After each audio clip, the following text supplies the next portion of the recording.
नमामि सद्गुरुं शान्तं सच्चिदानन्द विग्रहं पूर्णब्रह्म परानन्दम् ईशं आनन्दी वल्लभम् ज्ञानेश्वर महाराज की जय. माऊलींना वंदन करून त्यांच्याच अमृतानुभवाचा परिचय आपण इथे करून घेत आहोत. आपण मागच्या वेळेला पहिला भाग बघितला, त्यामध्ये आपण 5 संस्कृत श्लोकांचा आढावा घेतला होता आणि त्याचा विस्तार म्हणजे ही 10 प्रकरणं आहेत असा उल्लेखही आपण केला होता. त्याचा आढावा म्हणजे त्या 10 प्रकरणाचा अगदी थोडक्यात थोडक्यात आढावा आपण घेणार आहोत, कारण हा फक्त ग्रंथ परिचय आहे. म्हणजे त्यातलं भाषेचं सौंदर्य, ग्रंथरचना किंवा अनुबंध चतुष्टय त्यातली वैशिष्ट्य हे आपण मागच्या वेळेस थोडंफार बघितलंच होतं. जाता जाताही कदाचित बघूया. पण या 10 प्रकरणांमधल्या पहिल्या प्रकरणामध्ये म्हणजे शिवशक्ती समावेशन असं त्याचं नाव आहे. तर त्याच्यामध्ये त्या शिवशक्तीचं वर्णन आहे, तसंच त्यांना नमन सुद्धा केलेलं आहे. इथे त्यांनी त्या शिवशक्तीला म्हणताना देवो देवी असं सुद्धा म्हटलेलं आहे. शिवशक्ती, देवो देवी, ठकडा ठकडी असे जे सगळे शब्द वापरलेले आहेत, ते सगळे शब्द थोडेसे द्वंद्व समास ज्याला म्हणता येईल, द्वंद्व समासाचे आहेत. त्यामुळे तशी शब्द योजना आपल्याला इथे दिसते. दोघं वेगळे आहेत हे आपल्याला कळतं, पण तरी सुद्धा एकरसाने राहणारे आहेत ही मुळातली त्यांची अद्वयाची कल्पना आहे, चिद्विलासाची आहे. ती यांनी प्रत्येक ठिकाणी आपल्याला पाहायला मिळते. असे हे दोघं म्हणजे शिवशक्ती, देवो देवी अतिशय उत्तम रीतीने संसार करतायत. त्यांच्या संसारची जी मांडणी केलेली आहे ती अगदी आपल्या संसारासारखीच आहे. अतिशय उत्तम रीतीने गोडी गुलाबीनी या सगळ्या दाम्पत्याचं जे संसाराचं वर्णन त्यांनी केलंय ते अत्यंत बहारीने केलेलं आहे असं म्हणायला हरकत नाही. कारण याच्यामध्ये शिव आणि शक्ती असं त्यांनी म्हटलेलं आहे. त्यांचा संसार अशा पद्धतीने मांडणी केली असली तरी मुळामध्ये शिवतत्व हे जे आहे ते 2 स्वरूपात आपल्याला दिसतं. एक म्हणजे विश्वोत्तीर्ण आणि दुसरं विश्वात्मक, अशा 2 पद्धतीने आपल्याला दिसतं. आणि या दोघांच्या इच्छेने ज्या वेळेला हे सृजन पावतं, हे विश्व निर्माण होतं, हे ब्रह्मांड निर्माण होतं, त्यावेळेला त्याला विश्वात्मक असं म्हटलं जातं. आणि ज्या वेळेला त्यांच्याच इच्छेने हे सर्व पूर्णपणे एकत्रित करून प्रलयाची वेळ वेळ म्हणा किंवा त्या सगळ्याचा विलय व्हायला सुरुवात होते, त्यावेळेला त्याला विश्वोत्तीर्ण असं म्हटलं जातं. पण मुळामध्ये या दोन्ही स्थितीमध्ये त्याचं जे मंगल स्वरूप आहे, जे मंगल शिवस्वरूप आहे, त्याला मात्र कुठेही धक्का लागत नाही. अशा पद्धतीने हे सगळं वर्णन सगळ्याच ह्याच्यामध्ये 10 प्रकरणांमध्ये केलेलं आहे. इथे पहिल्या प्रकरणामध्ये म्हणताना माऊली असं म्हणतात, जो प्रियुची प्राणेश्वरी, जो प्रियुची प्राणेश्वरी उलथे आवडीची सभोवरी, चारुस्थळी एकाहारी एका अंगाची, अशी दुसरी ओवी आहे. माऊलींनी खूप सुंदर कल्पना आपल्या समोर मांडली आहे. हे शिवतत्व जे आहे, ते मंगल शिव जे आहे, त्याच्या तो एक प्रकारचा प्रियकर आहे. तो शबल होतो तेव्हा शिव आणि शक्ती म्हणून निर्माण होतात. म्हणजे हा प्रियकर आहे. हा प्रियकर जो आहे त्याला अफाट प्रेम करावंसं वाटतं, पण प्रेम करण्यासाठी दुसरं कोणीतरी पाहिजे ना. म्हणजे त्यावेळेला आपल्यावर प्रेम करायला किंवा आपण कोणावर तरी प्रेम करायला दुसरं कोणीतरी पाहिजे, म्हणून त्यांनी आपल्यातूनच त्या प्राणेश्वरीला निर्माण केली. आपल्यातूनच निर्माण केली म्हणजे इथे त्या पंचप्राणावर जिची सत्ता आहे तिला प्राणेश्वरी म्हणतात. ती त्यांनी आपल्यातनं निर्माण केली. हे प्रेमी युगुल जे आहे ते अतिशय शाश्वत, अनादी, निरुपाधिक असं त्याला म्हटलेलं आहे. उपाधी नाहीये त्यांना कसली असं म्हटलेलं आहे, पण तरी सुद्धा त्यांच्या संसाराची मांडणी केलेली आहे. त्यामुळे इथे उपाधी हा जर शब्द बघितला तर वैदिक दार्शनिकांनी त्याचे 4 प्रकार सांगितलेले आहेत. जाती, गुण, क्रिया आणि संज्ञा. जाती, गुण, क्रिया आणि संज्ञा. पण त्याचा आपण खूप उहापोह इथे करणार नाही आहोत. पण जी उपाधी म्हणजे तरी काय, तर उपाधी म्हणजे आपले गुणधर्म दुसऱ्यामध्ये संक्रमित करायचे. ते कायमचे दिले जातात असं नाहीये, पण त्याच्या सान्निध्यामध्ये असताना ते गुण आपल्यामध्ये संक्रमित होतात. त्याला उपाधी असं म्हटलं जातं. खर तर या देवोदेवीला कुठलीच उपाधी नाहीये. आता आपण आपलं प्रतिबिंब पाहतो. ते काय शरीर वेगळं असतं का? ते शरीर तेच असतं, पण आरशाच्या योगाने आपणच आपल्याला उलटवतो. म्हणजे आपलीच प्रतिमा त्या आरशामध्ये आपल्याला दिसतं, प्रतिबिंब आपल्याला दिसतं. आपणच आपल्याला उलटवून पाहतो. उजवा पदर म्हणजे पदर उजव्या खांद्यावर असेल तर तो डाव्या खांद्यावर आपल्याला दिसतो. खरं म्हणजे अशा पद्धती सेल्फी काढल्यासारखं तशा पद्धतीने आपल्याला दिसतं. आता मी हल्ले तर ते प्रतिबिंब हलतं, मी हसले तर प्रतिबिंब हसतं. तशा पद्धतीने माझ्या सगळ्या शक्ती त्या प्रतिबिंबामध्ये संक्रमित होतात. हे जसं आहे तशाच पद्धतीने शिवानी निर्माण केलेल्या सर्व शक्ती तो तिच्यामध्ये संक्रमित करतो, तिला प्रदान करतो. म्हणून आणि मग ते झाल्यानंतर ती आपलं कार्य सुरू करते. हे सगळं कार्य ती सुरू करते. त्या गडबडीमध्ये, इतकी धांदलीमध्ये ती असते, सगळ्या घडामोडी करायला लागते. आणि हा मात्र प्रेमाने तिच्याकडे बघत बसतो. अगदी प्रेमाने एकटक तिच्याकडे बघत बसतो. म्हणजेच साक्षी रूपाने बघत बसतो. आता तिला त्यांनी आपल्यातनच निर्माण केलेली आहे असं म्हटल्यानंतर दोघही समोरासमोर बसलेत अशी एक कल्पना करा, की दोघही समोरासमोर बसलेत, एकमेकांची तोंड एकमेकांकडेच आहेत, दोघं एकमेकांना पाहतायत, एकमेकांवर प्रेम करतायत. पण दोघं एकमेकांकडे पाहतायत त्यावेळेला हिचं तोंड जर पूर्वेला असेल तर त्याचं तोंड पश्चिमेला असतं. म्हणजे आपण देवाची पूजा करतो त्यावेळेला असंच होतं ना, देव जर पूर्वेकडे तोंड करून असतील तर माझं तोंड पश्चिमेकडे असतं. हे जसं असतं तसं हे दोघं समोरासमोर बसले तरी त्यांची तोंड मात्र एकमेकांच्या विरुद्ध आहेत, हे लक्षात घेतलं पाहिजे. म्हणूनच त्यांच्यातले गुण विलक्षण आहेत. म्हणजे एक अगदी शांत निवांत आहे, तो दुसरी प्रसारा करणारी, घडामोडी करणारी अशी आहे. चैतन्य अंश म्हणजे तो शिव आहे, तर जड अंश म्हणजे ही प्रकृती आहे. अशा तऱ्हेने या दोघांची मांडणी केलेली आहे. आणि हे दोघं ज्या आधारावरती कार्य करतात तो परमशिव आहे असं म्हटलंय. प्रकृती पुरुष दिसतात वेगवेगळे पण असतात एकरस झालेले. हे एकरस कसे झालेले आहे त्याच्यासाठी इतके दृष्टांत माऊलींनी दिलेत की माऊलींचे दृष्टांत एकावर एक, हा पटला नाही का दुसरा घ्या, दुसरा पटला नाही का तिसरा घ्या, अशा पद्धतीने हे दृष्टांत आहेत. हे दृष्टांत देताना ते आज माऊली असं म्हणते, दोन टिपऱ्या आहेत पण नाद एकच आहे. फुलं दोन आहेत पण सुवास किंवा सुगंध एकच आहे. किंवा दोन दिवे आहेत पण प्रकाश एकच आहे. डोळे दोन आहेत पण दृष्टी एकच आहे. असेच हे दोघ जण आहेत, दिसायला दोन आहेत पण ते आहेत मात्र एकरस झालेली. आता हिच्या प्रेमाखातर, म्हणजे या प्रियेच्या प्रेमाखातर हा अंबुला विश्वरूप झाला ना. ज्ञानदेव दादूला, अंबुला असे शब्द किंवा बाईला असे शब्द वापरतात.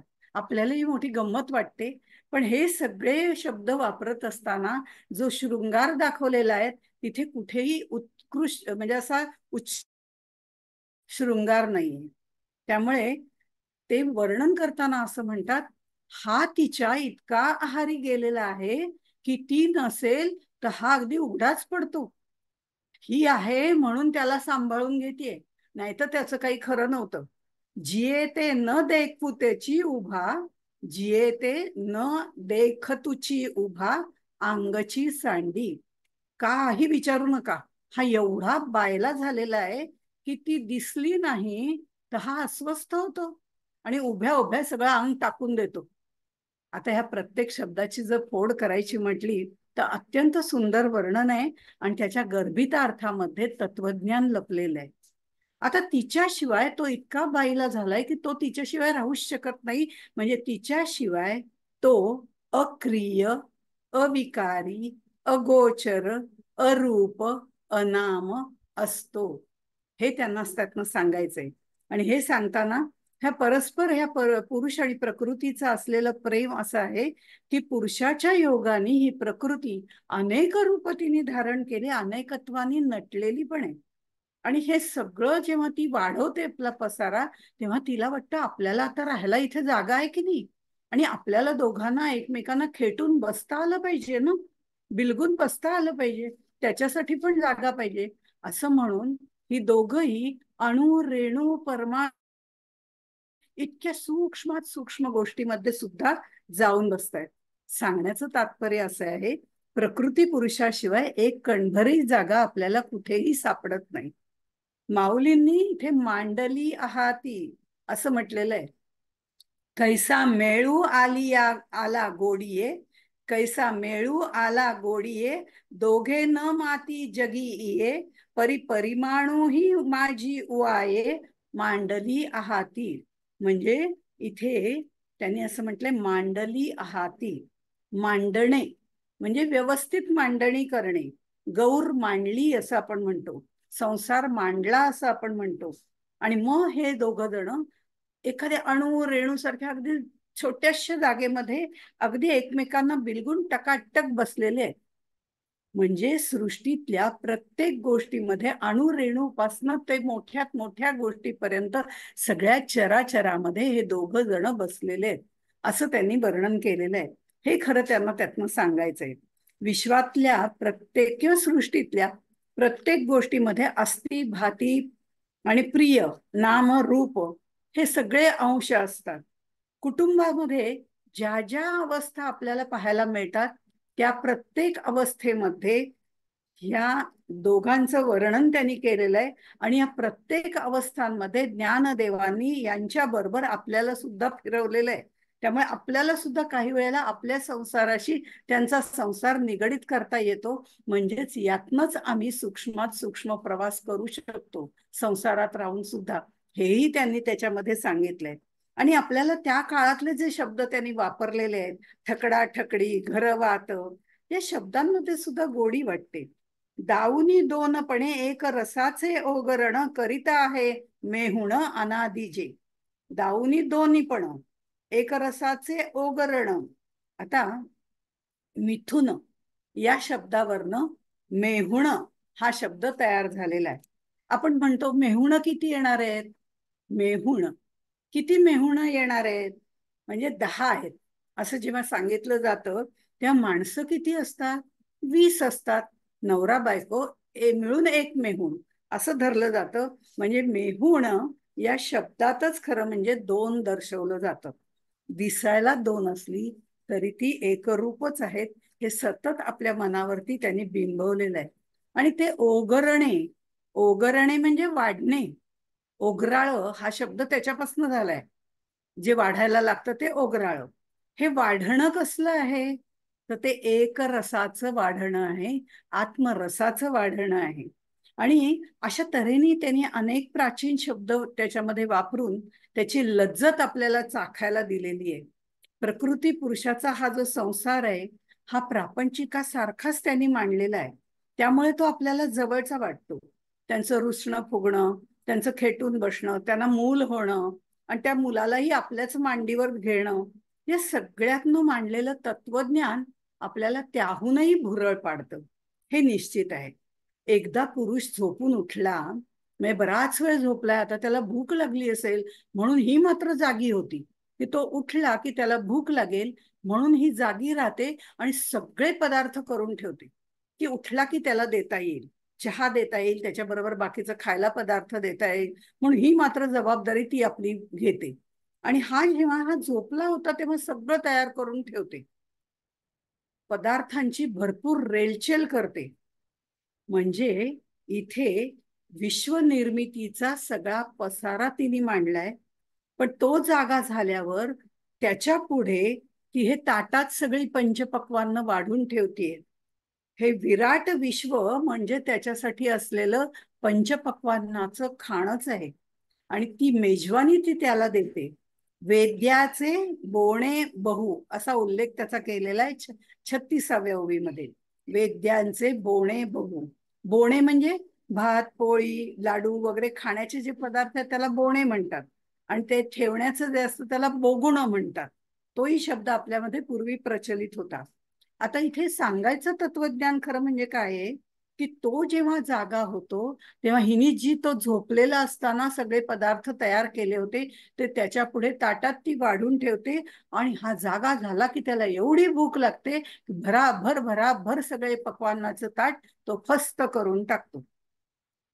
इथं सांगण्याचा मुद्दा असा आहे, आत्मस्वरूप ज्या वेळेला सुप्त अवस्थेमध्ये असते, शांत निवांत असतं, त्यावेळेला ही नामरूपात्मक प्रकृती आहे ती वेगवेगळी प्रकृती घाडामोडी करून अनेक गोष्टी तयार करते, निर्मिती करते. आणि हा सगळा प्रकृतीचा गलबला इकडे चाललेला असतो. पण तो जेव्हा जागा होतो, तो जेव्हा जागृत होतो, ते ज्ञान आत्मतत्व ज्ञान आपल्यामध्ये जागृत होतं, त्यावेळेला मात्र हे सर्व विश्व मावळून जातं, कारण चराचरामध्ये आम्हाला तोच दिसायला लागतो. हे सगळ्याचा प्रलय होऊन जातो. तो जागृत होतो त्यावेळेला विवेक प्रलय आमच्यामध्ये होतो. अशा पद्धतीने ही खरी म्हणजे मांडणी आहे. त्यातली एक एक एक एक ओवी घेत गेलं की आपल्या ते लक्षात येतं. म्हणून त्यांनी अनेक ओव्यांमधनं हा प्रलयाचा आणि निर्मितीचा सगळा आवेग जो आहे तो याच्यामध्ये मांडलेला आहे. म्हणजे आत्मतत्व जागृत झालं की आपोआपच दृश्य मावळून जातं. जसं माऊली आपल्याला म्हणतात ज्ञानेश्वरीमध्ये, मावळीत विश्वाभासू नवल उदयला चंडांशू. सद्गुरूंची कृपा झाल्यावर या सगळ्या गोष्टी होत असतात. आणि हे सगळं सांगण्याकरता आधी या पुरुष आणि प्रकृतीचं, देव आणि देवीचं त्यांनी वर्णन केलेलं आहे, त्यांना नमन केलेलं आहे. आणि त्यानंतर त्यांनी सद्गुरु स्तवन केलेलं.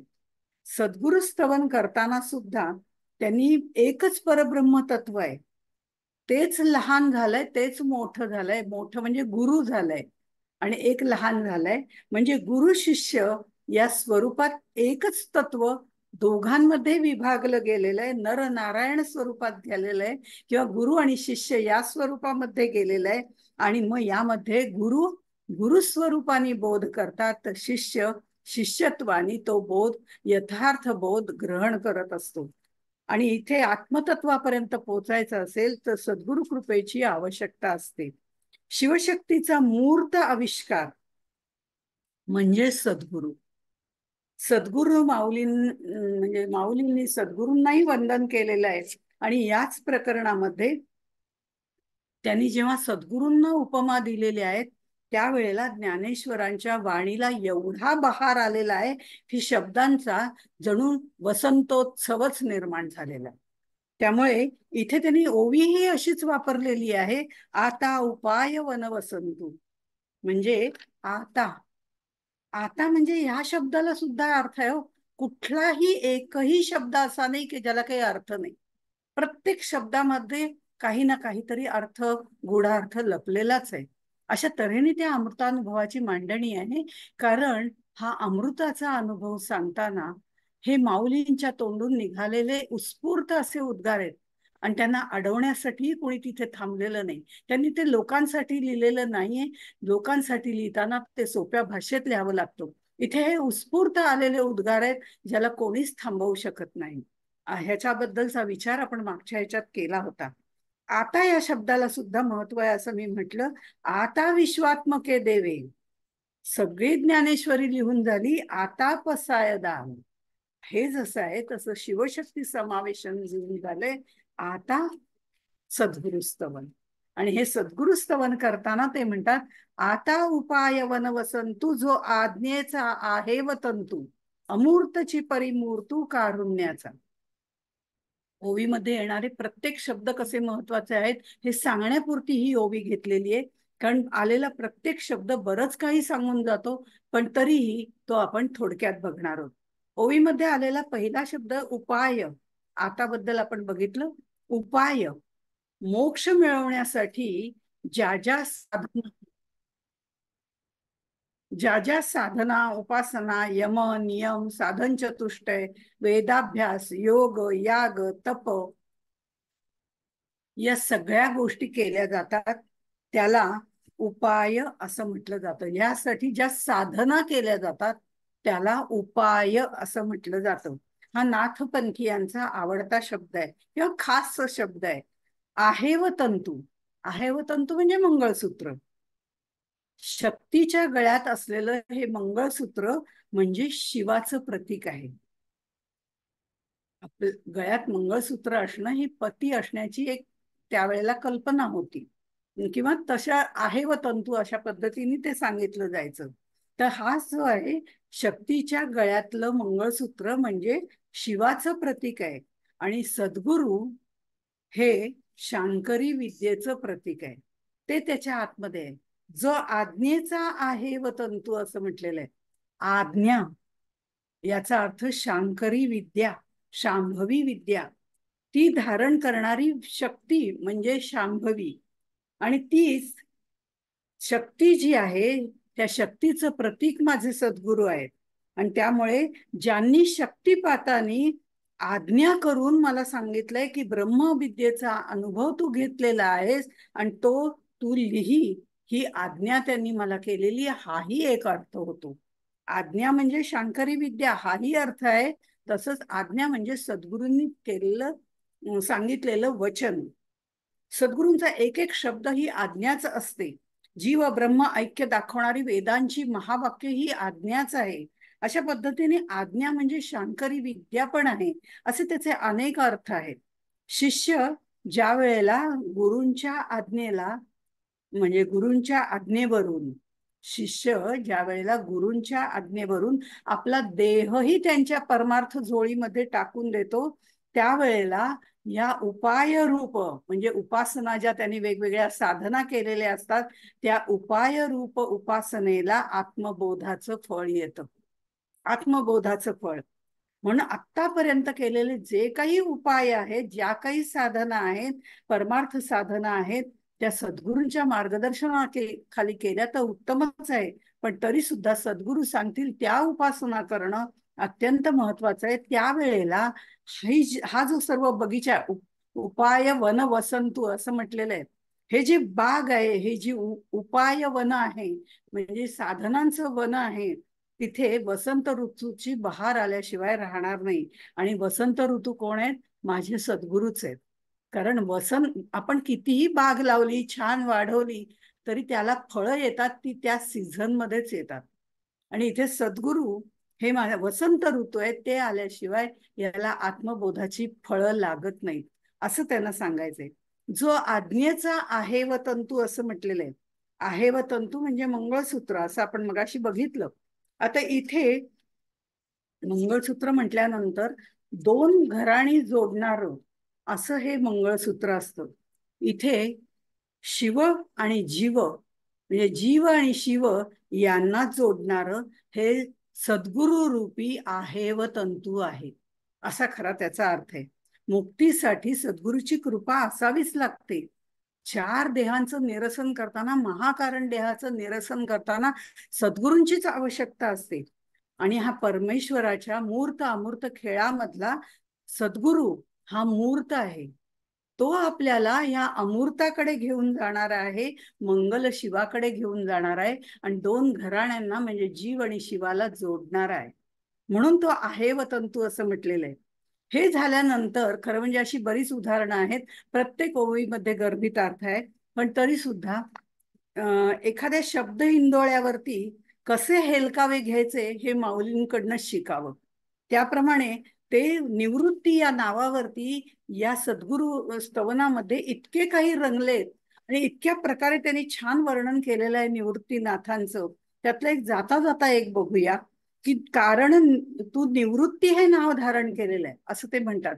सद्गुरू म्हणतात तू निवृत्ती हे नाव धारण केलं, या नावाने तू मिरवतोयस, या नावाने तू ख्यात आहेस, प्रसिद्ध आहेस. ख्यातम दैवतम आश्रय पहिला श्लोक जो आहे तो हा सद्गुरु स्तवनाशी जोडलेला श्लोक आहे. इथे ते म्हणतात खरं म्हणजे तू सद्गुरू आहेस आणि निवृत्ती या नावाची खोळ तू पांघरली आहेस आणि ती तू सोडत नाहीयेस. खरं म्हणजे ती खोळ घेण्याची काही तुला आवश्यकता नाही. नव्हे आत्मया आत्मप्रवृत्ती वाढविता के निवृत्ती. नव्हे आत्मया आत्मप्रवृत्ती वाढविता के निवृत्ती. म्हणजे त्याला आता आत्मतत्व प्राप्त झालेलं आहे. काहीही आता खरं म्हणजे त्यांच्याकडे नाही, ते पूर्णपणे निवृत्त झालेलं आहे असं काही नाहीये बरं का यांच्या बाबतीमध्ये. म्हणजे आता आत्मतत्व प्राप्त झालंय, पूर्वी ते प्रवृत्तीवर होते, मग ते निवृत्तीवर आले आणि मग त्यांना आत्मतत्व प्राप्त झालं, असं सापेक्षतेने यांच्यामध्ये मुळातच काही नव्हतं. कोणतीच प्रवृत्ती नव्हती. मग ह्यांना निवृत्ती नाव घेण्याचं काय कारण आहे? निवृत्ती नाव किंवा निवृत्ती कशाला म्हणायचं? ज्याच्याजवळ आधी काही असतं ते त्यांनी त्याग केला की तो तिथनं निवृत्त झाला. नोकरीतून आपण निवृत्त होतो म्हणजे नोकरी आधी असते आणि त्यातनं आपण निवृत्त होतो. मग इथे ह्याच्यामध्ये आधी काहीतरी असावं लागतं. पण हा माझा सद्गुरू असा आहे, मुळातच ह्याच्याकडे काही नाही. यांनी सगळा पसारा आधीच सोडलेला आहे. तो मुळातच निवृत्ती आहे. मग तरी सुद्धा त्यांनी या निवृत्ती नावाची खोळ कशासाठी पांघरली? याच्याजवळ आधी काय होतं म्हणून हा आता निवृत्त झाला म्हणायचं? असं तर्कानी वादानी काहीही याला म्हणता येणार नाही. पण एक मात्र नक्की आहे की यांनी निवृत्तीचं राज्यपद भोगलेलं आहे. हा त्याचा अनभिषिक्त सम्राट आहे असंही ते वर्णन करतात. आणि सत्शिष्यांच्या वृत्तीचं सक्तीनं हरण करून घेणारा असा हा निवृत्ती आहे असंही त्यांनी वर्णन केलेलं आहे. आता या सगळ्या ह्याच्यावरती मन बुद्धी शरीर यांच्याशी ज्या वेळेला तत्व, आपलं जे आत्मतत्व असतं ते ज्या वेळेला तादात्म्य पावतं, मन बुद्धी शरीर म्हणजे देहबुद्धीशी थोडक्यामध्ये, तेव्हा ते काहीतरी करायला प्रवृत्त होतं. आता या शरीराच्या खोळीमध्ये प्रवृत्ती निर्माण होते, पण ती खोळ सोडली तर निवृत्ती येतेच. मग ज्या ज्या गोष्टींचा बाध करायला पाहिजे किंवा हवा आहे त्या कुठल्याच गोष्टी याच्याकडे मुळातच नाहीयेत. मग यांनी हे नाव का घेतलं? खरं तर ते नावही घेण्याची गरज नाही. अशा पद्धतीने त्यांनी निवृत्ती या शब्दावरचं वर्णन केलेलं आहे. बरं, विनोद बुद्धी म्हणावी तर ती सुद्धा माऊलींच्या काही काही दृष्टांतांमध्ये इतकी छान आपल्याला दिसते आणि आपल्यालाही सहजपणे आपण हसून जातो. अर्थात त्याच्यातही गूढार्थ आहेच आहे, यात शंका नाही. इथे अंगोनी एकूणा झोलू फेडिताची तो बाहेरिलू, कडू फिटे आतुलू न फेडताची. अंगोनी एकूणा झोलू असं त्यांनी म्हटलेलं आहे. धोतर नेसण्याची ज्यांना सवय आहे त्यांना हे हा दृष्टांत निश्चित लवकर कळेल. मी नेसणं म्हणते बरं का, धोतर नेसणं. कारण हल्ली पायजम्यासारखी धोतर मिळतात त्याच्याबद्दल हे म्हटलेलं नाहीये, किंवा गाठ बांधून नेसलं जातं तसंही नाही. इथे जे म्हटलंय ते कडसणी म्हटलं जातं त्याला. एक पदर आतल्या बाजूला असतो, दुसरा पदर दुसऱ्या बाजूला असतो आणि डावीकडची कन्वर्ट जी असते ती बाहेर असते, उजवीकडची आतल्या बाजूला असते, डावीकडची बाहेरच्या बाजूला असते. आणि त्या कन्वर्टीला एखादा पैसा किंवा डब्बू म्हणजे त्यावेळेचं नाणं असं म्हणूया, ती आपण तिथे बांधतो. आणि ती बांधतो म्हणण्यापेक्षा ती पिरगाळून तिथे घट्ट करून ठेवतो की जेणेकरून ही बाहेरची जी म्हणजे उजवीकडनं आत गेलेली असते आणि बाहेरची जी असते ती सुटत नाही, घट्ट राहते. त्यामुळे धोतर पक्क होऊन जातं, नाहीतर ते फिटून जाण्याची शक्यता असते. हा एक दक्षतेचा भाग आहे. जेव्हा बाहेरचा पदर ढिल्ला होतो, सुटून जातो, बघा माऊली सांगतायत हा हे, जेव्हा बाहेरचा पदर ढिल्ला होतो किंवा सुटून जातो, कडू फिटे आतुलूही, म्हणजे आतला पदर आपोआपच सुटून जातो न फेडताची. जो बाहेरचा पदर ढिल्ला होऊन सुटून जातो, कडू आतले फिटे, आतला पदर आपोआप सुटून जातो न फेडताची. वेगळं काही करावं लागत नाही, होतं ते विश्वदर्शन. पण याच्यात सुद्धा अत्यंत गहन असं त्यांनी तत्वज्ञान सांगितलेलं आहे आणि हा दृष्टांत म्हणून त्यांनी वापरलेला आहे. हा दृष्टांत माऊली वापरतात तेव्हा त्याची पातळीच इतकी उंचावरती जाते की ते असं म्हणतात, बाहेरचा पदर सुटला की आतला पदर सापेक्षतेने सुटतोच. हा दृष्टांत आहे. आपला आतला पदर जो असतो ना आपला, तो ममत्वाचा असतो, आसक्तीचा पदर आहे, तो पटकन आपण सोडत नाही. आधी त्याच्यासाठी बाह्य पदर सुटावा लागतो. म्हणजे आधी बाह्य पदर सुटावा लागतो. हा बाह्य पदर जो आहे तो खरं म्हणजे ममतेचा, आसक्तीचा, देहबुद्धीचा पदर आहे. हा बाह्य पदर जर सुटला, आसक्ती, ममत्व, देहबुद्धी, अज्ञान, या सगळ्याचा पदर, हा बाहेरचा पदर जर सुटला, तर आतला जो अहम ब्रह्मास्मी मधला मीचा सूक्ष्म पदर जो आहे तो तो आपोआपच सुटतो आणि मनुष्य ब्रह्मविद होऊन जातो. अशा तऱ्हेने त्यांनी हे तत्वज्ञान याच्यात सांगितलंय. त्यामुळे ते ऐकतानाही आपण रंगून जातो. पुढचं तिसरं जे आहे ते वाचा ऋण उत्तीर्ण असं प्रकरण आहे. या प्रकरणामध्ये परापश्यंती, मध्यमा, वैखरी या वाणींबद्दल सांगितलेलं आहे. त्याच्याबद्दलही त्यांनी खूप वर्णन सुंदर केलेलं आहे. परापश्यंती ह्या वाणी ज्या आहेत या अव्यवहार्य आहेत. परापश्यंती अव्यवहार्य आहेत. तर मध्यमा आणि वैखरी या व्यवहार्य आहेत. अशा पद्धतीने त्यांनी सांगितलेलं आहे. म्हणजे आपण वैखरीनी बोलतो त्यावेळेला आपण व्यवहार करतो, जागृतीमधला व्यवहार करतो. मध्यमा वाणीनी ज्या वेळेला बोलतो त्यावेळेला आपण स्वप्नामध्ये संवाद साधत असतो. आणि नंतर ज्या दोन वाणी आहेत परा आणि पश्यंती, ह्या अव्यवहार्य आहेत. म्हणजे याच्यात परावाणीजवळ फक्त स्फुरण होतं आणि पश्यंती वाणीजवळ विचार केला जातो, तो प्रगट केला जात नाही. त्यामुळे तो प्रगट केला जात नाही म्हणून ह्या दोन्ही अव्यवहार्य आहेत असं त्यांनी सांगितलेलं आहे. आता इथे त्यांनी मांडणी करताना वेगळी केलेली आहे की वाणी ह्या ज्या आहेत या चार वाणी अविद्येतून निर्माण होतात. अविद्यात्मक वाणीतनं या सुटका झाली तर विद्यात्मक वाणी जी आहे तिचंही बंधन राहतं. या दोन्हीची बंधनं ज्या वेळेला फेडली जातात किंवा ऋण उत्तीर्ण केलं जातं तेव्हा मौनाची भाषा सुरू होते. अमृताचा अनुभव घेण्यासाठी मौनाची भाषा अत्यंत गरजेची आहे. अज्ञान रूपाने गेलेली अविद्या पुन्हा वेश पालटून ज्ञान रूपाने आपल्या पुढे येऊन उभी राहते असंही त्यांनी वर्णन केलेलं आहे. म्हणजे अज्ञान रूपाने ह्या चार वाणी परापश्यंती, मध्यमा, वैखरी ज्या आहेत त्याच्यातल्या मध्यमा वैखरीतनं भराभर जे शब्द बाहेर पडतात त्या हळूहळू जेव्हा आपण उपासना करतो, साधना करतो त्यावेळेला त्या वाणी अंतर्मुख होतात. आणि अंतर्मुख होत एक एक वाणी खालीपर्यंत जाते, परावाणीपर्यंत पोहोचते. आणि त्यानंतर या चारही वाणी अविद्येला मारून टाकतात, कारण तिथनं त्या निर्माण झालेल्या असतात आणि नंतर त्या स्वतःही मरतात. अशा पद्धतीचं ते वर्णन आहे. आणि ही आई आहे, अविद्या ही आई आहे आणि तिच्या ह्या चार मुली आहे असं फार सुंदर रूपक त्यांनी तिथे केलेलं आहे. अविद्येतून जेव्हा चार वाणी निर्माण होत्या त्या तिलाच मारतात अशा पद्धतीने वर्णन करून हा अंतर्मुख प्रवास जो आहे तो त्यांनी इथे आपल्याला सांगितलेला आहे. चार वाणींचं कार्यही सांगितलेलं आहे. आणि रेणुका मातेच्या बाबतीत आपण जसं म्हणतो की रेणुका माता जी आहे तिला जमदग्नी ऋषींनी मारलेलं नाही, परशुरामाने मारलेलं आहे. पण रेणुका मातेला हे उदाहरण आहे फक्त. रेणुका मातेला परशुरामाने मारलंय. रेणुका माता ही कारण आहे आणि परशुराम हे कार्य आहे. तिच्यातून उत्पन्न झालेलं कार्य, अविद्येतून उत्पन्न झालेल्या चार वाणी. अशा पद्धतीने म्हणजे कार्यकारण भाव ज्याला म्हणतात तो दाखवून त्यांनी या चार वाणींचं निरसन केलेलं आहे. आणि हे करताना ते म्हणतात ते ज्ञानरूपाने पुन्हा येतं वरती.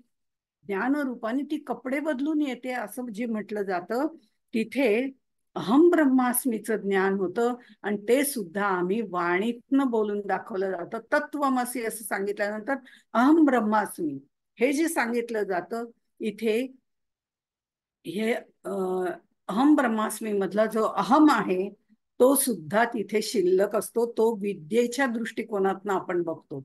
अहम ब्रह्मास्मी ही विद्या आपल्याला प्राप्त होते. मी ब्रह्म आहे हे कळायला लागतं. पण तरी सुद्धा त्याच्यामध्ये तुर्या अवस्थेमध्ये द्वैत आहे तसं इथे पण द्वैतच आहे. आणि जोपर्यंत अद्वैत नाही तोपर्यंत ब्रह्मज्ञान नाही, अद्वय नाही तोपर्यंत ब्रह्मज्ञान नाही. त्यामुळे ब्रह्मज्ञान केव्हा होईल, मौन्य गर्भ अवस्था जेव्हा प्राप्त होते तेव्हा ती आपल्याला प्राप्त होते. अशा पद्धतीने ते सगळं वर्णन केलेलं आहे. या चार वाणींचा निरास करावा लागतो म्हणजेच वाचा ऋण उत्तीर्ण व्हावं लागतं. सद्गुरूंनी आपल्याला जो अहम ब्रह्मास्मी किंवा तत्वमसी हा उपदेश केलेला असतो, हे त्यांच्या वाचेचं ऋण आपल्यावरती असतं.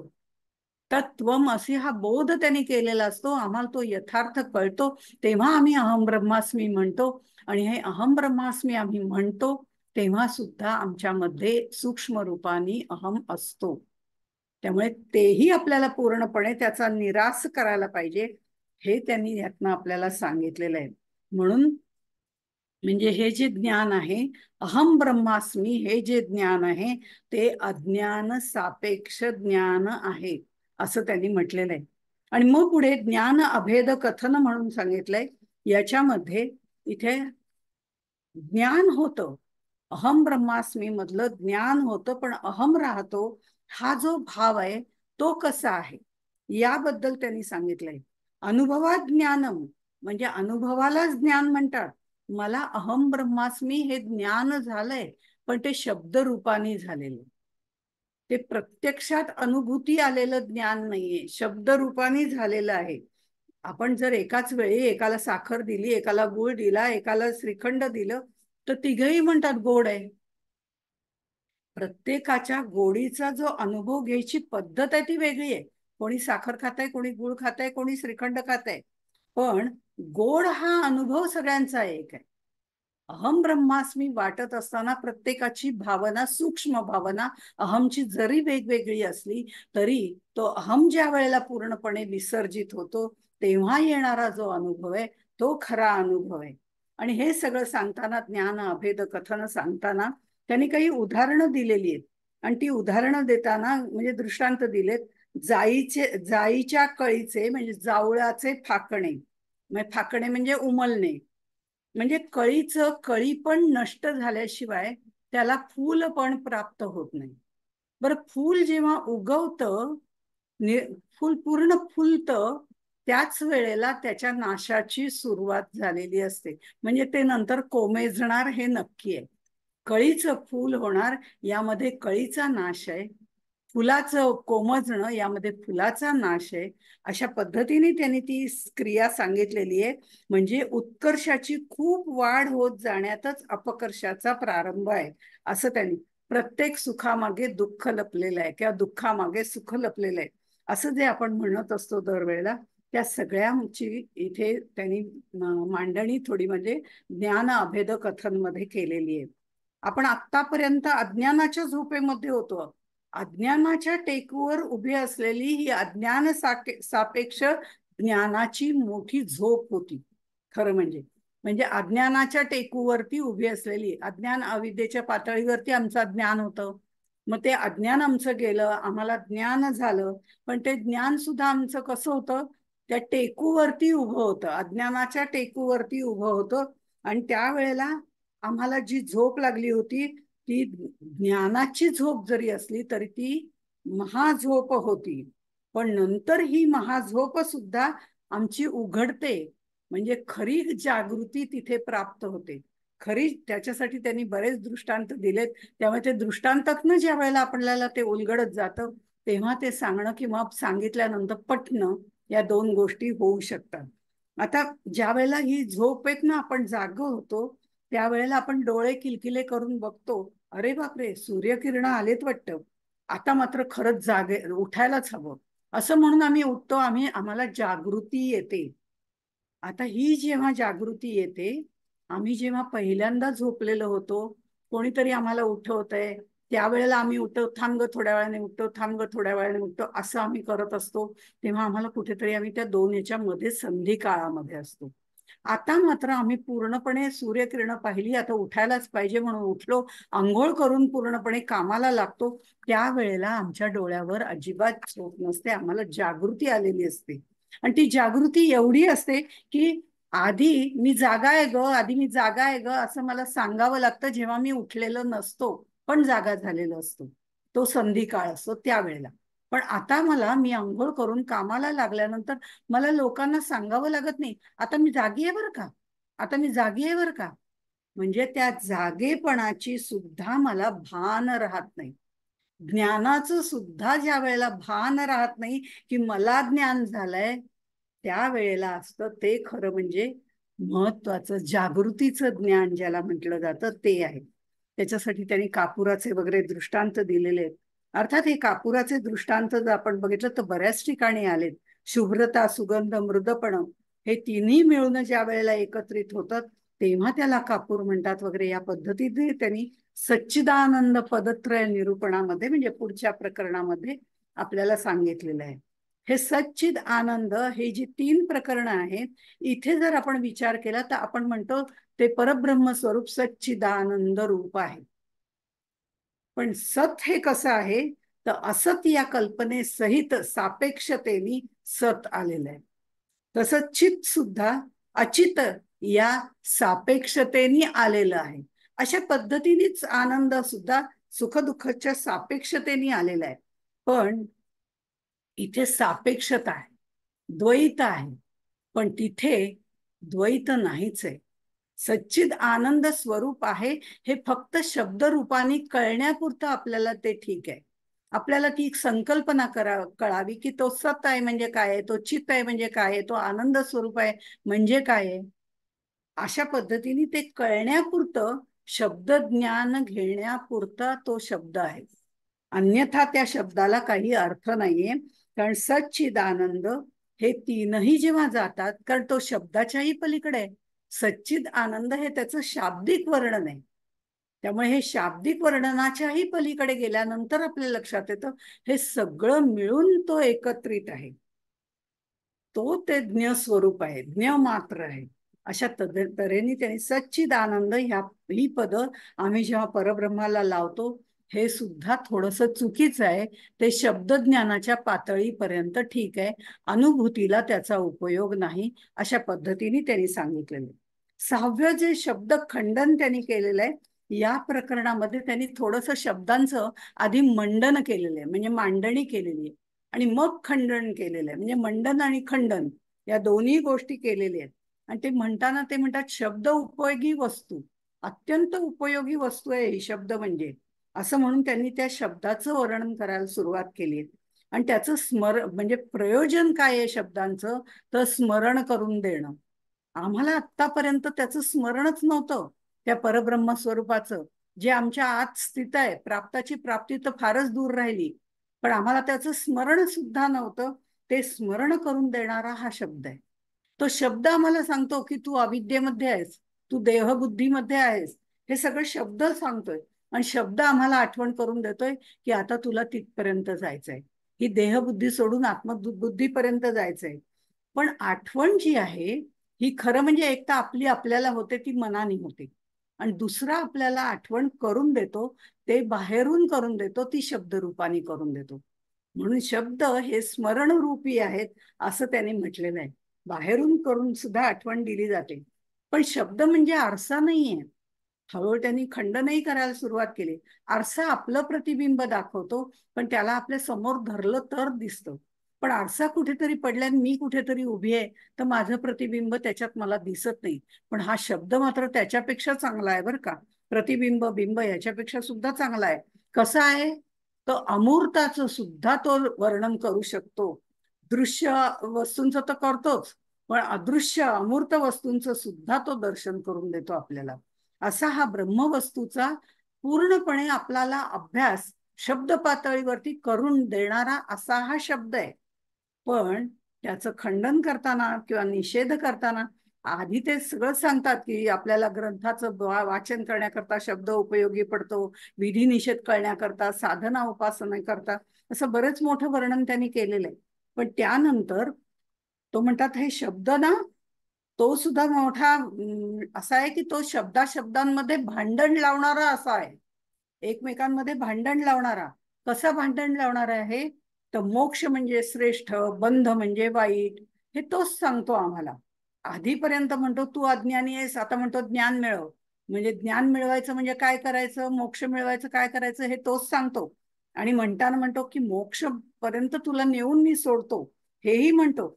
पण भांडण त्यांचं सोडवणारा आणि त्यांची शिष्टाई करणारा सुद्धा हा शब्दच आहे. कारण तो म्हणतो तू हे करू नको, तू ते करू नको, हे अज्ञान आहे, हे बंध आहे. हे बंध तुला तोडले पाहिजेत, आता तुला मोक्षाकडे जायचंय. म्हणजे मोक्ष चांगला आहे हे पटवून देण्याकरता न्यायाधीशाचं काम सुद्धा हाच करतो. हाच करतो म्हणजे बंध मोक्ष कळी कटा, बंध मोक्ष कळी कटा, शिष्ट हाची. शिष्टाई करणारा तो शिष्ट हाची. ह्याला ढालगज आहे. दोघांमध्ये युद्ध लावून देतो आणि आपण मजा बघत बसतो आणि पुन्हा आपणच त्यांचं युद्ध मोकळंही करतो. अशा परस्परा विरुद्ध गोष्टी करणारा असा हा आहे.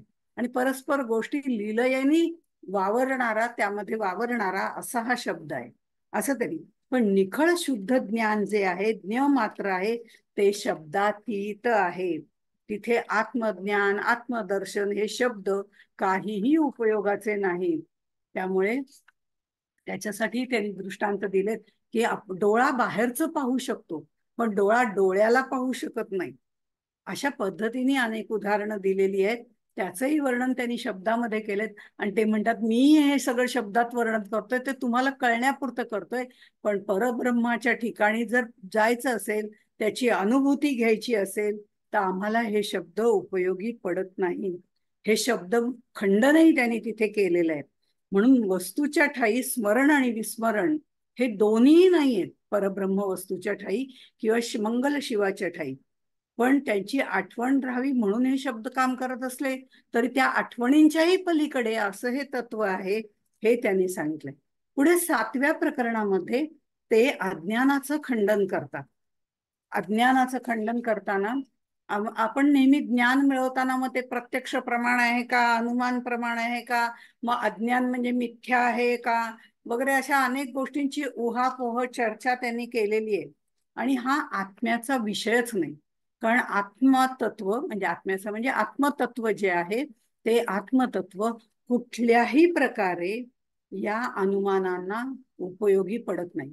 कारण अनुमान किंवा हे सगळे जी गोष्टी आहेत, प्रत्यक्ष प्रमाण, अनुमान प्रमाण वगैरे 5-6 प्रकारची प्रमाण आहेत, ही सगळी प्रमाण निर्माण कुठनं झाली आहे? ही निर्माणच त्यांनी केलेली आहे. तर त्यांनी केलेली असली तर तो मात्र या सगळ्याच्या पलीकडे आहे. त्यामुळे या सगळ्याचा त्याच्यापर्यंत काहीही उपयोग होत नाही. ह्या सगळ्यांना बाजूला सारावं लागतं. त्यांची पंगत तशीच जेवू द्यावी असं त्यांनी म्हटलेलं आहे. पंक्तीचं उदाहरण दिलेलं आहे त्यासाठी. आता इथे आपण म्हणतो की अज्ञान संपलं, अज्ञानाचा क्षोभ झाला की ज्ञानाचा उदय होतो, हे शब्द आपल्याला सांगतात. जागृती येणं असं आपण त्याला म्हटलं जातं. पण हे सगळं अज्ञान सापेक्ष ज्ञान आहे. त्या अज्ञानाच्या टेकवर उभे असलेलं हे ज्ञान आहे. हे जसं म्हटलं जातं तसंच ते असं सांगतात अज्ञान खंडन करताना की ज्या वेळेला मी म्हणते की मला ही गोष्ट माहिती नाहीये, हे माझं अज्ञान आहे, मला यातलं काही कळत नाही, हे माझं अज्ञान आहे, हे जेव्हा मी म्हणते त्यावेळेला हे कुणाला कळलं, हे कसं कळलं, मला याचं ज्ञान नाही हे कसं कळलं, तर ते सुद्धा एक प्रकारचं ज्ञानच आहे. मला ही गोष्ट कळली नाही हे कळणं हे सुद्धा एक प्रकारचं ज्ञानच आहे. त्यामुळे अज्ञान ही गोष्ट नाहीच आहे. अज्ञान, अविद्या, जी विद्या नाहीच आहे ती अविद्या, जे ज्ञान नाहीच आहे, ज्याला ज्ञान म्हणताच येणार नाही ते अज्ञान, अशा पद्धतीची मांडणी त्यांनी केलेली आहे. आपण म्हणतो मृगजळाचं पाणी दिसतंय, पण मृगजळाचं पाणीच आहे ना, मग प्या ना भराभर, असं जसं म्हणतो तसं हे सगळं भ्रमात्मक आहे असं त्यांनी म्हटलंय. सर्परज्जुवत आहे असंही त्यांनी म्हटलंय. ही सूक्ष्म जी मीची भावना अहम ब्रह्मास्मी मध्ये आहे ती असेपर्यंत ज्ञान होऊ शकत नाही. त्यामुळे हाही मुद्दा त्यांनी ज्ञानखंडनामध्ये मांडलेला आहे. जसं आपण म्हणतो की पापण्या मिटल्या, पापण्या मिटल्या, डोळे मिटले, डोळे उघडे आहेत तोपर्यंत दृश्य विश्व मला दिसतंय, पण डोळे मिटले तरी सुद्धा मला दृश्य दिसतच आहो. कितीही म्हटलं तरी मला ते पण दिसतं. म्हणजे डोळे मिटल्यानंतर सुद्धा माझ्या डोळ्यासमोर काही ना काहीतरी दिसत राहतं. ही पण स्थिती दोन्ही पाहणंच आहे. हे दोन्ही जरी पाहणं असलं तरी ते पाहणं हे नाही असंही त्यांनी अद्वयामध्ये मांडलेलं आहे. ज्ञानी माणसाची सुखदुःख पाहण्याची स्थिती वेगळी आहे आणि आम्ही पाहतो अगदी डोळे मिटून पाहू दे, डोळे उघडे ठेवून पाहू दे, ती स्थिती वेगळी आहे. हे त्यांना इथे सांगायचं आहे. त्यामुळे हे पाहणं जे आहे ना ते महत्वाचं आहे. ती शक्ती जी आहे ती महत्वाची आहे.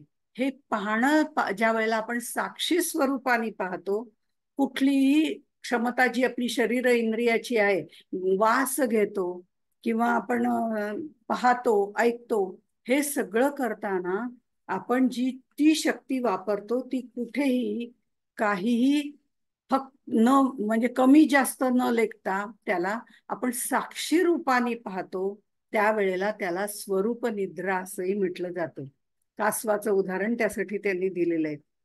पुढे ज्ञानखंडन, अज्ञानाचं खंडन करताना बरेच असे वळसे वळसे घेऊन त्यांनी सांगितलेले आहे. आणि पुढे जे आहे ते ज्ञानखंडन त्यांनी केलेले आहे. अज्ञानखंडन आपल्याला झालं, आता ज्ञान झालं, पण ज्ञान सुद्धा असून चालत नाही, कारण ते तत्व जे आहे ज्याची आपल्याला अनुभूती घ्यायची आहे, अनुभव घ्यायचा आहे, ते ज्ञ मात्र त्याच्याही पलीकडचं आहे. ज्ञान अज्ञान ह्या सापेक्ष गोष्टी आहेत, त्याच्याही पलीकडचं आहे. म्हणून ज्ञानाचं सुद्धा खंडन केलं पाहिजे. अज्ञान जे आहे ते खरं म्हणजे अंधत्व आहे, भ्रमरूपाने दिसणारं सगळं आहे. अज्ञान हे अंधत्व आहे, पण ज्ञानाचं सुद्धा आम्हाला बंधत्व येतं. ज्ञानाचं बंधत्व येतं म्हणजे मला ज्ञान झालं, मला अंक प्राप्त झालं, अहम ब्रह्मास्मी, हे सगळं जे आहे ते मला असलेलं बंधन आहे. त्यामुळे अज्ञान हे अंधत्व आहे, तर ज्ञान हे बंधत्व आहे.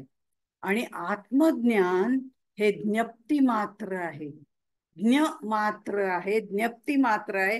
तो फक्त आणि फक्त स्वाद आहे. तो स्वाद जर आपल्याला घ्यायचा असेल तर अज्ञानाचं अंधत्व आणि ज्ञानाचं बंधत्व हे सर्व आपण सोडून दिलं पाहिजे. अशा तऱ्हेने त्यांनी याच्यामध्ये ज्ञानखंडनामध्ये मांडणी केलेली आहे. नेणपण म्हणजे अज्ञान असं आपण म्हणतो, हे सांगण्यापुरतं सगळं ठीक आहे, पण नेणपण म्हणजे अज्ञान, आणि मला अज्ञान आहे हे कळणं म्हणजे सुद्धा ज्ञान आहे, म्हणजे अज्ञान नाहीच आहे, हेही पुनरुच्चार त्यांनी इथेही केलेला आहे. आता ह्या सगळ्या म्हणजे छिदादित्याच्या प्रकाशामध्ये, चितच्या प्रकाशामध्ये म्हणूया आपण, तो सूर्य स्वरूप आहे, त्यामुळे चितचं जे चैतन्य स्वरूप प्रकाश आहे त्याच्यामध्ये ज्ञान आणि अज्ञान कोणीही राहूच शकत नाही. ज्ञान अज्ञानाला गिळतं, म्हणजे अज्ञान नष्ट होतं. म्हणजे ज्ञान जे आहे ते अज्ञानाला गिळतं, आपल्याला ज्ञान प्राप्त होतं असं आपण म्हणतो. पण हे जो चित सूर्य ज्या वेळेला प्रकाशाला लागतो, त्यावेळेला गुरुची कृपा व्हायला लागते, त्यावेळेला हे ज्ञान त्या प्रखर तेजामध्ये, स्वयं तेजामध्ये जळून जायला लागतं, आणि तेही नाहीसं होतं, आणि त्या ज्ञानाचाही बंध राहत नाही, आणि मग जीवनमुक्त अवस्था प्राप्त होते. ही जी जीवनमुक्त अवस्था प्राप्त होते ना, ती सुख दुःख समे कृत्वा अशी तर असतेच असते, पण त्याही पेक्षा इथे कोणतीच स्थिती नसते. म्हणजे देह असून सुद्धा तो विदेही असतो, अशी ही जीवनमुक्ताची अवस्था आहे.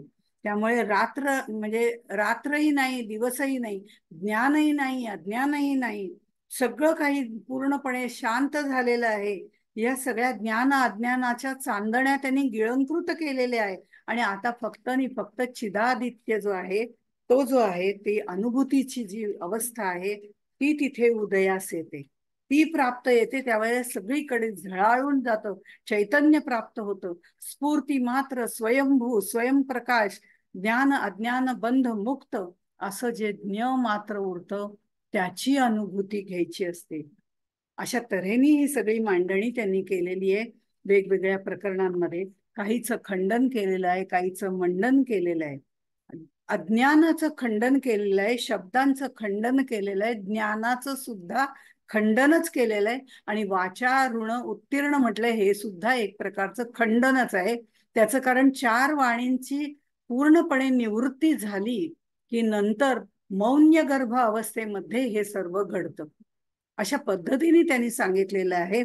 त्यामुळे इथे ह्या 4 प्रकरणांमध्ये त्यांनी खंडन सांगितलेलं आहे, आणि बाकीच्या प्रकरणामध्ये त्यांनी मंडन केलेलं आहे. शिवशक्ती सामरस्य हे मंडन आहे, त्यामुळे इथे त्यांनी ती मंडनात्मक भूमिका मांडलेली आहे. त्याच्यात त्यांचा चिद्विलास आपल्याला लक्षात येतो. चिद्विलास म्हणजे काय, अद्वय म्हणजे काय, या सगळ्या गोष्टी आपण पहिल्या प्रकरणामध्ये व्यवस्थितपणे मुद्दामून पाहिल्या. त्याचं कारण हे सांगताना आपण भरभर सांगितलं, तरी आपल्या लक्षात आलं असेल की प्रत्येक ठिकाणी अद्वयाची मांडणी त्यांनी केलेली आहे. आता या 9व्या प्रकरणामध्ये जीवनमुक्त दशा त्यांनी सांगितलेली आहे. आत्मस्वरूप झालेल्या, म्हणजे त्या आत्मतत्वाशी एकरूप झालेल्या, जो जीवनमुक्त झालेल्या आहे, अशाची जी दशा आहे, म्हणजे त्याची जी स्थिती आहे, ती त्यांनी वर्णन केलेली आहे. ती वर्णन करताना ही सगळी ज्ञानोत्तर भक्ती जी आहे ती सांगितलेली आहे. कारण जीवनमुक्ताच्या ठिकाणी प्रवृत्ती नाही, निवृत्ती नाही. आणि प्रवृत्ती नसल्यामुळे 4 पुरुषार्थ नाही, 4 वर्ण नाहीत, काही वृत्ती नाही, काही नाही. आणि निवृत्ती सुद्धा नाही, कारण तो कुठला व्यवहारच करत नाही. तो व्यवहार करत नाही असं म्हटलं तर आमच्या सारख्यांना वाटतं तो तर व्यवहार करतोय. तो जो व्यवहार करतो तो ब्रह्मरूप दशेवरनं करत असतो, असंगपणाने करत असतो. असंग शस्त्रेन दृढेन चित्वा, तशा पद्धतीने त्यांनी हे सगळं पूर्ण केलेलं असतं. इथे जीवन मुक्त दशेमध्ये येणारा जो अनुभव असतो तो सुद्धा इंद्रियातीत आहे. कारण तो शरीर त्यांनी धारण केलेला आम्हाला दिसलं तरी तो देहातीत झालेला असतो. त्यामुळे त्याला अनुभव घ्यायला व्यवहारात जी इंद्रिय आम्हाला लागतात, वास घ्यायचाय, फुलाचा सुगंध घ्यायचाय, तर आम्हाला हात लागतो, ते फूल लागतं, नाकापर्यंत ते नेण्याची क्रिया करावी लागते. ह्या सगळ्या ज्या गोष्टी कराव्या लागतात, म्हणजे व्यवहारातला अनुभव घ्यायला आम्हाला इंद्रिय लागतात. पण हा अमृताचा अनुभव जो आहे तो घ्यायला इंद्रियातीतच व्हावं लागतो. जीवनमुक्त हा इंद्रियातीत झालेला असतो, त्यामुळे त्याला येणारा अनुभव हा इंद्रियातीतच असतो. असा हा अनुभव वर्णन करण्याकरता त्यांनी अनेक दृष्टांत दिलेत, कारण हे आमच्या समजण्याच्या पलीकडचं आहे. का पलीकडचं आहे? कारण आत्तापर्यंतचे अनुभव आहेत ते आम्ही घेतलेले असतात, त्यामुळे आम्हाला माहिती असतं. ती तुलना आम्ही कुठेतरी थोड्या फार प्रमाणात करू शकतो, पण जीवनमुक्त दशा जी आहे ती आम्ही कधीच अनुभवलेली नाही. त्याचे जे अनुभव येतात ते माऊली सांगतात, त्याच्यावरती श्रद्धस्व, दृढ श्रद्धा दृढ ठेवून मगच आपण ते ऐकावे लागतात. तेव्हा आपल्याला त्यातली खोली कळते, त्यातला गर्भितार्थ कळतो, आणि असंही असू शकेल ही निष्ठा आमची त्याच्यावरती बसू शकते. हे दृष्टांत देताना त्यांनी नाग मुदी कंकण, नाग मुदी कंकण, त्रिलिंगी भेदली कोण, अशा पद्धतीने दिलेलं आहे. नाग मुदी म्हणजे मुदी म्हणजे अंगठी, म्हणजे नाग म्हणजे ते वेणीवरती वगैरे घालण्याचं जे एक उपकरण आहे किंवा ते एक अलंकार आहे असं आपण म्हणूया. एक स्त्रीलिंगी आहे, एक पुल्लिंगी आहे, एक नपुसकलिंगी आहे. हे 3 अलंकार त्यांनी घेतलेले आहेत ह्याच्यामध्ये दृष्टांत द्यायला. पण विचार केला तर नाग असू दे, मुदी असू दे म्हणजे अंगठी असू दे, किंवा कंकण बांगडी असू दे, हे तिन्ही दिसायला वेगवेगळे प्रकार दिसले तरी मुळामध्ये ते सोनच आहे. मुळामध्ये ते सोनं आहे, आणि त्या जीवनमुक्ताला त्यातलं फक्त सोनच दिसतं. म्हणजे या चराचर विश्वामध्ये जे विश्वोत्तीर्ण झालेलं तत्व आहे ते तत्वच त्याला दिसतं. विश्वात्मक असलेलं जे नामरूपात्मक गोष्टी आहेत, त्या नामरूपात्मक गोष्टींच्या मागे असणारं विश्वात्मक जे रूप आहे ते विश्वात्मक सोडून, नामरूप सोडून विश्वोत्तीर्ण झालेलं असंच तत्व स्वरूप त्याला दिसतं. राहतो तो नामरूपात्मक जगामध्ये, विश्वात्मक रूपामध्ये, पण विश्वात्मक रूपामध्ये राहून ते सर्व विश्व माझेच घर आहे असं तो समजतो. हे सगळं माझंच आहे, म्हणजे मालकी हक्काने तो बोलत नाही, अहंकाराने बोलत नाही. मीच सगळीकडे व्यापलेलो आहे, मीच सगळीकडे व्यापलेलो आहे, तर या खोलीतून त्या खोलीत मी गेलो तर काय फरक पडणार आहे, हे सर्व घर माझंच आहे. अशा पद्धतीने तो त्या पातळीवरती तो राहतो. त्यामुळे तो त्याची जगण्याची पातळी किंवा वागण्याची वृत्ती ही खरं वृत्ती परवृत्तीच्या पलीकडे असलं तरी बोली भाषेमध्ये आपल्याला म्हणता येईल ती विश्वोत्तीर्ण असते. अशा पद्धतीने तो जीवनमुक्त असतो. त्या जीवनमुक्ताला सगळीकडे सोनच दिसतं. किंवा आपण साधं सोनाराकडे गेलो ते मोडायला, तर तो ते बांगडी आहे का, मुदी आहे का, कंकण आहे का, काय बघत नाही. तो म्हणतो सोनं किती आहे आणि शुद्ध सोनं किती आहे तेवढंच तो हिशोब करतो. तशा पद्धतीने सर्वत्र त्याला भगवंत दिसतो आणि तो त्याच्याशी सामरस्याने राहतो. ही एकरूपता तिथे आपल्याला दिसते. म्हणून तोडा आड पडे ते वाचाही वावडे. आता वाणीशी सुद्धा या देहाचा संबंध असतो. देह असेल तर वाणी आहे, देहच नसेल तर वाणी कुठून आली? येतच नाही. म्हणजे वाणीचा नेहमी देहाशी संबंध असतो. गोड बोललं तर आम्हाला आनंद होतो, कडू बोललं तर आम्हाला वाईट वाटतं. हे आमच्यासाठी आहे, कारण आम्ही देहबुद्धीला बांधलेलो आहोत. पण हा इथे देहातीत झालेला आहे. जो मुळातच देहातीत झालेला आहे त्याचा वाणीशी काही संबंधच नाही. कारण त्यांनी वाणीच्याही पलीकडे वाचा ऋण उत्तीर्ण होऊन तो जीवनमुक्त झालेला आहे. त्याचा वाणीशी काहीही संबंध नाही. तो मौन्य गर्भ अवस्थेमध्येच असतो. त्याला याच्यात कशातच काही फरक पडत नाही. कोणी आनंदाने बोला, कोणी शिव्या द्या, कोणी वाईट बोला, काही फरक पडत नाही. अशी ह्याची सगळी धारणा जी असते, त्याचं वर्णन आणि त्याची ही ज्ञानोत्तर भक्ती आहे, त्याचं वर्णन याच्यामध्ये त्यांनी केलेलं आहे. गुणकर्माप्रमाणे तो कर्म करत राहतो, पण तो कर्म करताना सुद्धा तो म्हणतो ते भगवंत माझ्याकडनं करून घेतोय, आणि तो जे करून घेतोय तर त्याला आवडेल तसं तो करून घेईल, याच आत्मानंदामध्ये तो असतो. त्यामुळे तो इंद्रियांचे व्यवहार करत असला तर त्याच्या हातून कोणताच व्यवहार घडत नाही. अशा पद्धतीने त्यांनी वर्णन केलेलं आहे. आणि हे वर्णन करताना अभेद भक्तीचं पूर्णपणे वर्णन ह्याच्यामध्ये आहे. इथे कैवल्याचा चढावा करीत विषय सेवा, झाला भृत्य भज्य कालोवा भक्तीच्या घरी, असं त्यांनी अभेद भक्तीचं पण वर्णन केलेलं आहे. अशा तऱ्हेने वेगवेगळ्या पद्धतीने वर्णन करून ते जीवनमुक्ताचं वर्णन करतात. आणि जीवनमुक्ताचं वर्णन करून नंतर 10व्या प्रकरणामध्ये ग्रंथ महिमा केलेला आहे. पण जीवनमुक्ताचं वर्णन करताना एक ओवी खूप छान आहे, त्याचा थोडक्यात आपण परिचय करून घेऊया. आणि ती ओवी म्हणजे देव देऊळ परिवारू, देव देऊळ परिवारू, की जे कोरुनी डोंगरू, की जे कोरुनी डोंगरू, तैसा भक्तीचा व्यवहारू कान व्हावा. हा प्रश्न ज्ञानदेवांनी विचारलेला आहे आणि अत्यंत छान ओवी आहे, महत्वाची आहे. ज्ञानोत्तर भक्ती यामध्ये सांगितलेली आहे. आपण लेण्या पाहायला जातो, आणि लेण्या पाहायला जातो त्यावेळेला लेणी एकच आहे, अजिंठाची लेणी एकच आहे मोठी, एकाच डोंगरामध्ये कोरलेली आहे. पण तरी सुद्धा आम्ही म्हणतो हा देव आहे, हे ते देऊळ आहे बरं का शंकराचं. आणि हा ना हे का बाकीच्या सगळ्या मूर्ती आहेत परिवारू. देव देऊळ परिवार, की जे कोरुनी डोंगरू, एकच डोंगर, एकच पाषाणाचा पूर्ण डोंगर आहे, तोच खोदून त्यांनी सगळं केलेलं आहे. ऐसा भक्तीचा व्यवहार का न भावा. हे जेव्हा ते म्हणतात भक्ती करण्यासाठी द्वैत लागतं, ही या संप्रदायाची धारणा पण आहे. आणि अद्वैत त्यांनी इथे अद्वय दाखवलेलं आहे. ठीक आहे ना, भक्ती करण्यापुरतं आम्हाला दोन राहायला हरकत नाही, पण दोन असल्याशिवाय आम्ही भक्ती करू शकत नाही. पण ती भक्ती करताना त्याच्याशी सामरस्य साधायचंय, हाही महत्वाचा भाग ज्ञानोत्तर भक्तीमध्ये त्यांनी सांगितलेला आहे. भक्ती करून ज्ञानी होता येतं, पण ज्ञान मिळाल्यानंतर आपण भक्ती करण्यासाठी ज्ञान सोडून द्यायचं नसतं. हे महत्वाचं सांगणं याच्यामधनं आहे. मग ते आपल्याला ज्ञान मिळालं, आपण त्याच्याशी एकरस झालो, मग आपल्याला आता खरं म्हणजे भक्ती करायचं काय कारण आहे? काही कारणच नाहीये. आपण एकरस झालो, समरस झालोय, आता काही कारणच नाहीये असं आपल्याला जरी वाटलं तरी ज्ञानोत्तर भक्तीचा आनंद काही वेगळाच आहे. आणि ती जर भक्ती करायची असेल तर तिथे भक्त आणि देव हे द्वैत असायलाच पाहिजे. हा भेद तिथे असायला पाहिजे, तरच ती भक्ती उत्कृष्टपणे करता येते.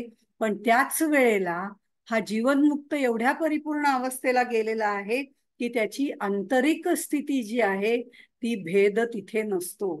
आंतरिक स्थिती जी आहे ती द्वैताची नसते. ती न बिघडवता बाह्य जी आहे वृत्ती जी आहे ती मात्र तो भक्तीसाठी द्वैताची वापरतो, म्हणजेच अद्वय साधतो. आतमधून तो प्रकर्षाने निष्ठापूर्वक एक रस झालेला असतो, पण बाह्य दृष्टिकोनातनं बघितलं तर तो तिथे द्वैतामध्ये भक्तीमध्ये रममाण झालेला असतो. हे त्याला का गरज आहे, हे करण्याची त्याला का गरज आहे? कारण त्यांनी जर भक्ती केली नाही तर आमच्यासारखे सुद्धा म्हणतील आम्ही भक्ती करत नाही. आम्हाला आदर्श घालून देण्याच्या दृष्टिकोनातनं जीवनमुक्ताला हे करावं लागतं, ज्ञानोत्तर भक्ती करावी लागते. महाजनो येन गतः सपंथः असं म्हटलेलं आहे. त्यामुळे आपल्या ह्या सगळ्या ह्याच्यामध्ये त्यांनी जो अनुभव घेतलाय, त्यासाठी त्यांनी जी मेहनत घेतलेली आहे, ती सगळी आता ज्ञान विज्ञान सगळं मुरालेलं असलं, मुरले असं माऊली म्हणतात, ते सगळं मुरलेलं असलं तरी सुद्धा त्याला हे करावं लागतं. ते आमच्या पुढे एक आदर्श ठेवण्याच्या दृष्टिकोनातून त्यांनी मांडलेले.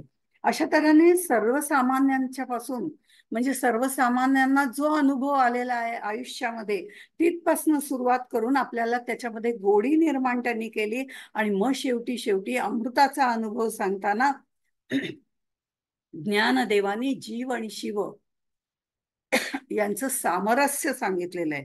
आणि हा सगळा प्रवास त्यांनी याच्यामध्ये सांगितलंय. तुझं ज्ञान, तुझी अनुभूती तुझ्या शब्दात सांग, अशी सद्गुरूंची आज्ञा त्यांना झालेली होती. आणि ही आज्ञा झालेली असल्यामुळे ही त्यांनी पूर्णपणे पाळून ते सगळे अमृताचा अनुभव शब्दांमध्ये बंदिस्त करून, कारण शब्दांमध्ये बंदिस्त केला नाही तर तो आमच्यापर्यंत पोहोचलाच नसता, तो त्याच्यामध्ये बंदिस्त केला आणि आता तो परिपूर्ण झालाय. अशा तऱ्हेने माऊलींच्या चेहऱ्यावरती आनंद होतो. आणि माऊलींच्या चेहऱ्यावरती अतिशय आनंद झालेला आहे. पण हे करताना ते कर्तृत्व त्यांनी आपल्याकडे अजिबात घेतलं नाही. ते खरं म्हणजे म्हणतात, मी जर गप्प बसलो असलो तर लोकांना काय अनुभवाचे म्हणजे हा अमृताचा अनुभव मिळाला नसता असं नाही, अन्य कोणी सांगितलं असता. पण सुदैवानी माझ्या सद्गुरूंनी तो माझ्या मुखातून बोलवून घेतला. माझ्या मुखातून माझे सद्गुरूच बोललेत, कारण त्यांनीच तो अनुभव मला दिलेला आहे. तोच मी फक्त इथे तुमच्या पुढे माझं तोंड उघडून सांगितलं शब्दरूपाने. म्हणजे मी तो लेखणीचे काम केले, लिहिते लिहवते स्वामी भले, असं दासगणू महाराज जे म्हणतात.